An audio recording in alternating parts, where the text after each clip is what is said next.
우리가 어제 19장 16절을 마무리하면서 이에 예수를 십자가에 못 박도록 그들에게 넘겨주니라 그랬습니다. 그러니까 빌라도가 예수를 누구에게 넘겨줬느냐? 그들에게 넘겨줬다. 여기서 말하는 그들은 유대인을 가리킵니다. 그러니 빌라도가 예수님을 유대인에게 넘겨줬다, 그런 표현이거든요.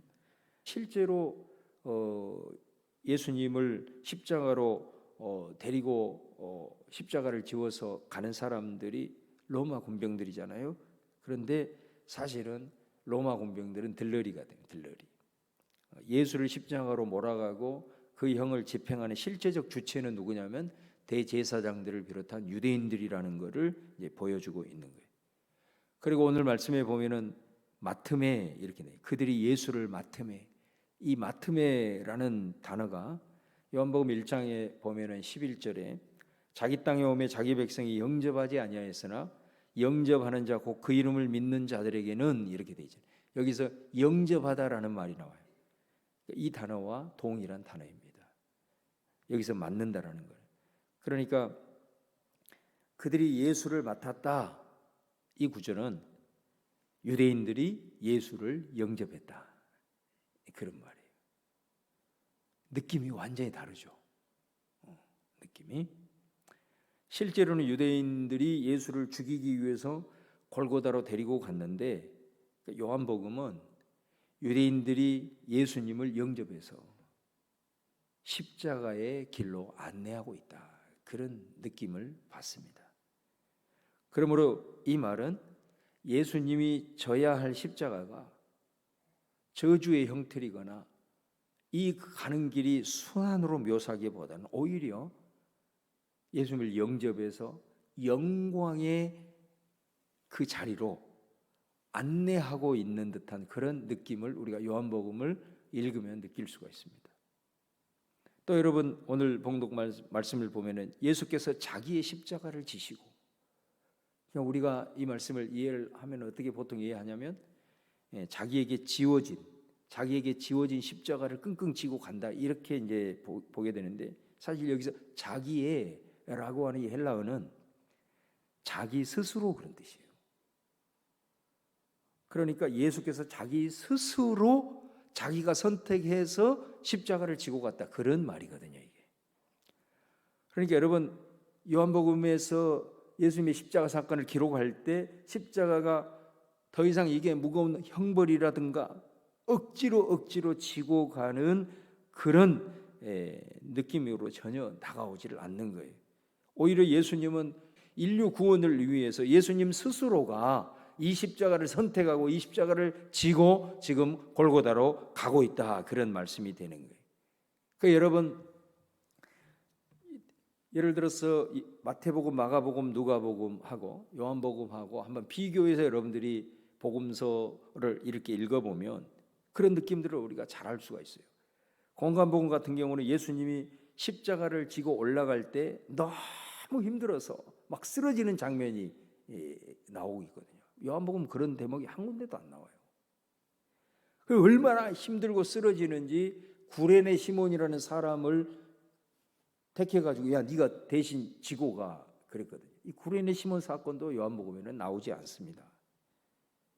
또 그 예수님이 쓰러지고 막 그 채찍질 맞으면서 걸어가는 그 장면을 보면서 여인들이 막 너무 처량한 예수님을 보면서 눈물 흘리고 울었어요. 요한복음에는 그런 기록이 한 번도 안 나옵니다. 이 뭐를 강조하고 있냐면 같은 십자가 사건을 말하면서도 요한복음은 이 십자가의 길이 우리는 순환의 길이로만 생각하는데 순환의 길이 아니고 도리어 예수님이 스스로 선택해서 그 길을 당당하게 걸어가신 영광의 길이라고 하는 것을 요한복음은 강조하고 있다는 거예요. 그러니까 여러분, 우리가 같은 복음서 예수님의 생애를 동일하게 기록하고 있는데 복음서가 한 권이 아니고 이 네 권, 그리고 이 서로에 대한 관점이 다르다라고 하는 것을 우리가 다시 한번 깨달으면서 어떻게 보면 공관복음서는 예수님이 우리의 죄를 위해서 그토록 처절하게 당하신 순환의 의미, 그리고 참 인간 되신 그 인간됨의 예수를 강조하고 있다고 한다면 요한복음은 그 길은 순환의 길로만 우리가 생각할 게 아니라 영광의 자리를 향하여 걸어가는 영광의 길이라는 것. 그러고 그 어떤 인간도 감당할 수 없는 스스로 선택하여 이 일을 당당하게 행하고 계시는 예수님의 신성, 하나님 되심을 강조를 하고 있다. 그래서 우리가 신앙적으로도 고백할 때도 예수님은 참 하나님, 참 사람라고 하는 이 고백이 공관복음과 요한복음을 통해서 우리가 동시적으로 이 고백을 우리가 드릴 수 있다라는 것입니다. 여러분 18절에도 보면은 그들이 거기서 예수를 십자가에 못 박을세 계속 그들이 일어나는 거예요. 그래서 이 모든 일들은 이 유대인들이 모든 것을 다 주관하고 있다라는 것을 강하게 강조를 하고 있다라는 것입니다. 19절에도 보면은 예수님이 십자가에 못 박힐 때 이제 빌라도가 그 십자가에다가 패를 쓰잖아요. 나사렛 예수 유대인의 왕 이렇게 썼습니다. 그러니까 이 십자가에 달리는 죄인은 당시에는 이게 보통 죄인은 십자가에 달리지를 않아요. 여러분 잘 아시는 대로 로마에 반역을 했다거나 뭐 사회에 엄청난 혼란을 끼쳤다거나 이런 중죄인에게 이게 패를 거기다가 붙여놓고 그래 사람들이 저 사람이 왜 십자가에 달렸나 얼마나 큰 죄를 지었나 해가지고 그 패를 보고 사람들로 하여금 경각심을 갖도록 해서 더 이상 반역하지 않도록 일종의 본때를 보여주는 그런 의도가 이 패라는 의미 속에 담겨 있는 거거든요. 그런데 그 패를 유대인들이 많이 읽었는데 오늘 말씀에 보면 그 말이 히브리어와 로마와 그 다음에 헬라 이 세 개 언어로 기록이 되어 있었어요. 여러분 히브리어는 유대인들이 자기네들이 사용하는 말이고 이 로마 라틴어는 당시 공식적인 행정 언어잖아요. 로마가 제국으로 다스리고 있기 때문에. 그 다음에 헬라는 오늘날로 말하면 영어와 같아요. 전 로마 제국 하에 있는 사람들이 공용어로 쓰는 언어단 말이에요. 그러니까 이 3개국어로 기록을 했다는 것은 이게 참 이것도 생각하면 생각할수록 놀라운 거예요. 이 예수님의 십자가 사건 자체가 단순히 유대 땅에서 유대인에게만 국한되는 것이 아니라 이 사건 자체가 세계적이고 우주적인 사건이라고 하는 걸 드러내는 거예요.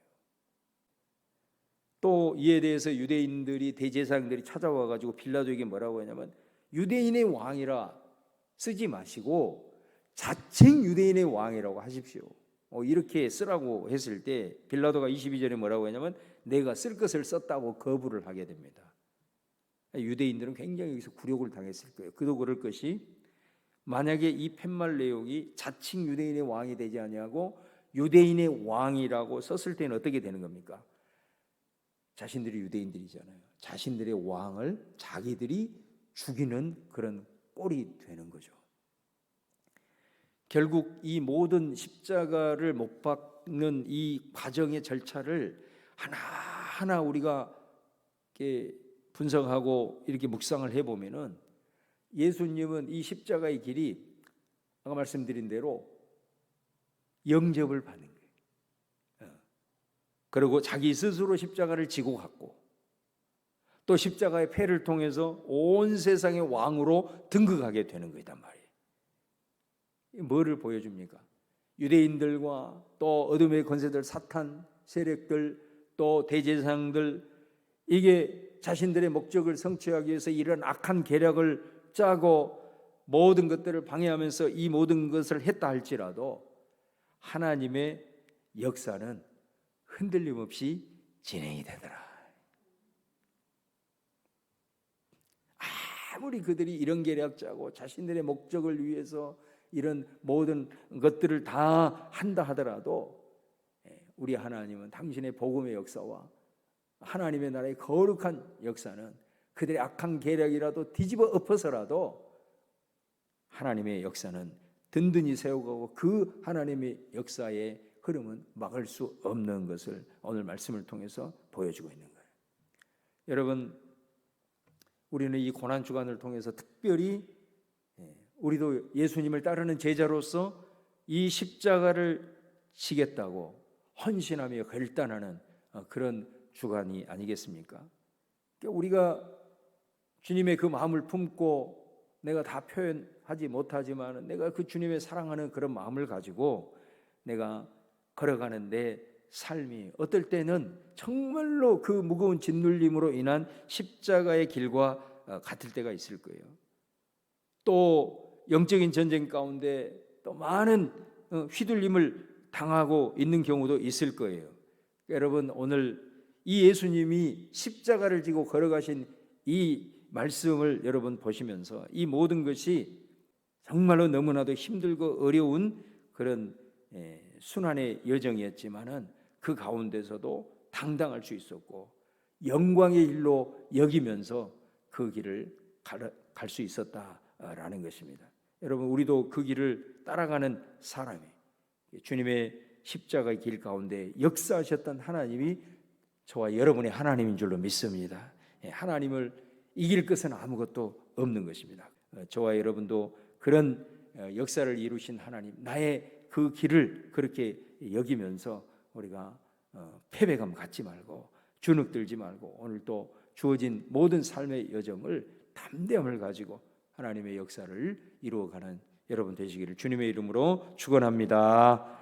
25절 말씀에 가보시면은 예수의 십자가 곁에는 그 어머니와 이모와 글로바의 아내 마리아와 막달라 마리아가 섰는지라. 26절에 예수께서 자기의 어머니와 사랑하시는 제자가 곁에 서 있는 것을 보시고 자기 어머니께 말씀하시되 여자여 보소서 아들이니이다. 십자가에 지금 매달려 있는 예수님의 모습을 상상을 해보세요.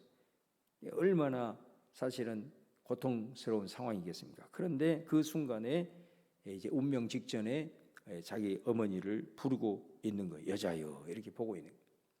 그러면서 그 어머니를 향하여 여자여 보소서 아들이니이다 이렇게 말씀해요. 여러분, 우리가 이 말씀도 어떤 분들은 이게 좀 오해하는 분들이 있습니다. 여기서 여자여 보소서 아들입니다 할 때 이 아들이 누구를 가리키는 거예요?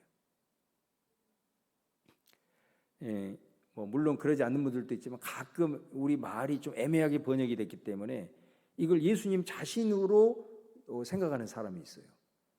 예수님 못 박혀 있는 이 아들을 보십시오 이렇게 생각하는 사람이 있어요. 그런 말이 전혀 아니에요. 이 말은 여기서 아들은 누구냐면 오늘 성경 다시 보세요. 그 자신의 모친 마리아 옆에 있는 사랑하는 제자를 가리키는 거예요. 이 말이. 그러니까 이 말이 무슨 말이냐면 여자여 보십시오. 이제부터 이 사랑하는 제자가 당신의 아들입니다. 이 말인 거예요. 이 말이. 그리고 나서 그 사랑하는 제자를 향해서는 뭐라고 그러냐? 보라, 이제부터는 네 어머니다. 이렇게 얘기하잖아요. 그 어머니를 향해서는 사랑하는 제자가 이제부터 당신의 아들이고 그 사랑하는 제자를 향해서는 이제부터 네 어머니다 라고 얘기를 해요. 그러니까 그 예수님의 말씀을 듣고 그때부터 이 제자가 마리아를 자기 집에 모셨다 이렇게 얘기를 하고 있어요. 그러니까 이게 십자가를 죽어가면서 던진 이 말이 내 어머니를 잘 부탁한다, 그 어떤 인간으로서의 효성을 의미하는 말일 수도 있습니다만 그보다 훨씬 심오한 의미가 있다는 거예요. 여기에는 그건 뭐냐면은 이 예수님의 지금 십자가 아래 있는 이 모든 자들이 이 십자가에서 흘린 보혈로 인하여 이제 한 가족이 됐다라는 것을 예수님이 여기서 선언을 하는 거예요. 나로 말미암아 이제 너희들은 일단 우리 하나님과 관계가 회복되어서 하나님을 아버지로 부르게 된다. 예수의 십자가 사건을 통해서. 그러나 거기에서 더 나아가서 이제 하나님을 아버지로 부르니 내가 당한 고난과 이 흘린 피를 받고 이 피를 받은 이 은혜를 받은 너희들이 이제는 하나의 가족이다. 하나님을 아버지로 부르는 하나의 가족이니 이 내 목숨을 바쳐서 너희들을 사랑했던 이 보혈, 이 은혜, 이 사랑을 이제 한 가족인 너희들이 함께 나누어라 그렇게 표현을 하고 있는 겁니다. 그래서 우리 흔히 쓰는 말로 십자가는 뭐라고 그래요? 하나님과 우리와의 모든 관계가 회복이 돼서 우리가 하나님을 아버지라고 부를 수 있는 것. 또 그러나 그것만이 십자가가 아니고 바로 수평적인 의미가 있잖아요. 하나님을 아버지로 부를 수 있게 되었으니 우리 모두는 가족이다 말이에요. 예수 안에서 한 가족이다 이 말이에요. 그 가족끼리 이제 우리가 서로, 가족은 서로 사랑하고 서로 돌봐주고 이렇게 하지 않습니까? 근데 그 사랑이 어떤 사랑이라는 거예요? 십자가를 봐라. 그리고 너희들은 지금 내 십자가 밑에 있지 않냐? 내가 너희를 위해서 내 몸을 다 바쳐서 흘리는 피를 받은 너희들이 아니냐? 그 사랑으로 너희들끼리 서로 사랑하는 그 말씀을 하고 있는 거예요. 그래서 그 십자가가 바로 우리의 온전한 믿음을 의미하는 거단 말이에요. 그러니까 우리가 이 고난주간을 맞이하면서 다시 한번 우리가 생각해야 될 거는, 우리는 지금 십자가 아래에 있는 바로 이 지금 모여 있는 사랑하는 제자, 또 거기에 있는 어머니, 또 마리아, 막달라 마리아, 이런 하나의 가족이 예수님의 지금 십자가 아래에 우리가 서 있는 사람들이라는 거예요. 예수님의 그 십자가에서 흘려 내려오는 피를 받고 우리는 거듭나게 되고, 그리고 우리가 거듭나서 보니 우리는 하나님을 아버지로 부르는 한 가족이 되어 있더라.